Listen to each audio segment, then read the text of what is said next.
অনেক কাল আগের কথা। একদিন টুনি তার জমিতে চাষ করছিল। পুরো দিন কাজ সেরে রাতে সে ক্লান্ত হয়ে ঘরে ফিরল। তুমি হাত মুখ ধুয়ে নাও, আমি তোমার জন্য খাবার নিচ্ছি। মা, আজকে কি রান্না করেছো? আজকে তোমার প্রিয় আলুর সবজি রান্না করেছি।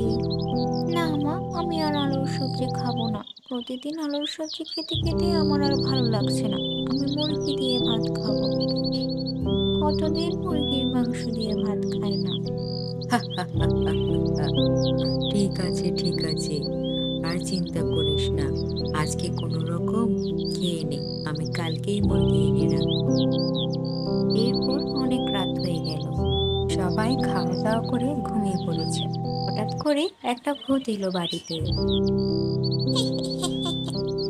আমি হলাম ডাকিনী ভূত। আমার নাম একবার যে শুনেছি সে ভয়ে কেঁপেছে। আরে বাবু, পুরো গ্রামটাই তো ঘুরে ফেললাম। এটাই হলো এই গ্রামের সব থেকে শেষের ঘর। এখন এখানে যদি মুরগি না পাই, তাহলে আমি কিভাবে আমার ব্রত পালন করব?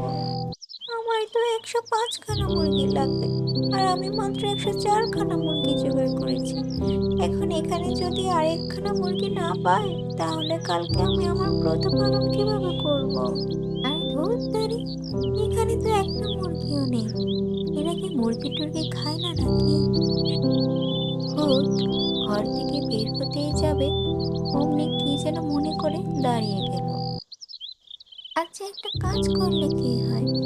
আমার তো আর শুধুমাত্র একটা মুরগি লাগবে। আমি যদি ওদের ঘর থেকে একটা বাচ্চা চুরি করে নিয়ে সেটাকেই মুরগি বানিয়ে দিই, তাহলে নিশ্চয়ই আমার ব্রত পূরণ হয়ে যাবে। এরপর সে টুনির ছানাকে নিয়ে চলে গেল।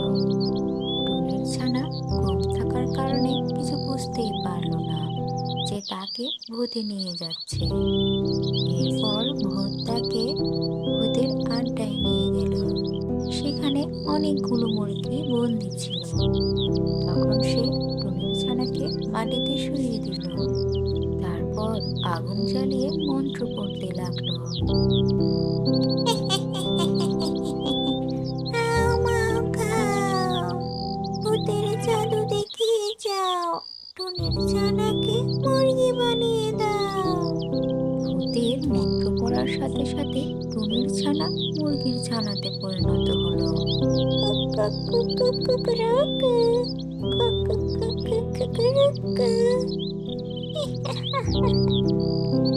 তুই আর কুকুরকু করলেও কিচ্ছু হবে না। তুই সহ এখন আমার 105 খানা মুরগি হয়েছে। কালকে পুরো বনের সবাইকে এই মুরগিগুলো বিক্রি করে দিব। আর সব মুরগি যখন সবাই নিয়ে খেয়ে ফেলবে, তখনই আমার ব্রত পূরণ হবে। আর আমি এই জঙ্গলের সব থেকে শক্তিশালী ভূত হয়ে যাব। এই শোনো, আমি এখন কাজে যাচ্ছি। হাতে আসার সময় আমাদের ছানার জন্য মুরগি নিয়ে আসবো। ভালো করে মুরগি রান্না করবে, যাতে ও দুটো ভাত খেতে পারে। এই বলে টনি তার কাজে চলে গেল। আর ওইদিকে টনির বউ তার ছানাকে ডাকতে গেল, কিন্তু সে বিছানায় তার ছানাকে দেখতে পেল না। এ কি, আমার ছানা কোথায়? সারা ঘরে সারা বনে তন্ন তন্ন করে খুঁজেও টুনির বউ তার ছানাকে পেল না। আর ওইদিকে টনি কাজ সেরে একটা মুরগির দোকানে গেল, যেখানে ভূত নীলটুনির বেশে সব মুরগি বিক্রি করছিল। আরে নীলটুনি, আমাকে একটা ভালো দেখে মুরগি দাও তো। আমার ছেলে মুরগি দিয়ে ভাত খাবে বলছে, কতদিন সে মুরগি খায় না। না না, এখানে অনেক মুরগি আছে, তুমি এখান থেকে একটা বেছে নাও। এরপর টুনি তার ছেলেকে পছন্দ করলো।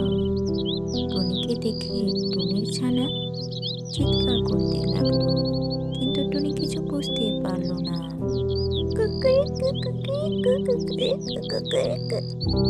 এদিকে দাও, আমি তোমাকে মুরগিটা কেটে দিই। তখন টুনি বলতে লাগলো, না না, দিতে হবে না, আমার দেরি হয়ে যাচ্ছে, আমি ঘরে গিয়ে কেটে নিজেই পরিষ্কার করে নিতে পারবো। তুমি আমাকে এটা প্যাকেট করে দাও। এরপর সে ঘরে ফিরে গেল। তখনই তাকে দেখে তার বউ কান্না করতে লাগলো। ওগো শুনছো, আমার ছানাটা সকাল থেকে খুঁজে পাচ্ছি না। সকাল থেকে যে ও কোথায় গেছে আমি নিজেও জানি না। পুরো বনে খুঁজেছি কিন্তু কোথাও ও নেই। কি বলছো কি? আমার ছানাকে তুমি সকাল থেকে পাচ্ছ না, আর সেটা তুমি আমাকে এখন বলছো? এরপর তারা মুরগি না কেটে তাদের ছানাকে খুঁজতে বের হয়ে গেল, আর পুরো গ্রামে তন্ন তন্ন করে খুঁজতে লাগলো, কিন্তু কোথাও খুঁজে পাচ্ছিল না। আর ওইদিকে ভূত কাকের বেশে একে একে সব মুরগি বিক্রি করে ফেললো। এরপর সে তার আড্ডায় ফিরে গেল। রাত 12টা বেজে গেল, কিন্তু ভূত তার সেই শক্তি কিছুতেই পাচ্ছিল না। সে বুঝতেই পারছিল না তার ব্রত পূরণ করার পরও সে কেন তার শক্তি পাচ্ছিল না। না না না না না না না না না, এটা তো হওয়ার কথা ছিল না। রাত 12টা বাজে তো আমার সব শক্তি পাওয়ার কথা ছিল। আমি তো ব্রতের নিয়ম মতো সব মুরগি কেটে বিক্রি করেছি। তাহলে কেন আমার এখনো শক্তি আসছে না? এরপর তার হঠাৎ করে মনে পড়ল সে টুনির ছানাকে না কেটেই বিক্রি করেছে। তখন সে জলদি টুনির ঘরে গেল। সে টুনির ঘরে গিয়ে দেখতে পেল খাটের নিচে টুনির ছানা বসেছিল।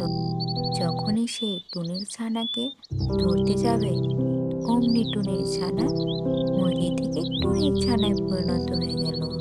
তখন রাগে ভূত কান্না করতে লাগলো।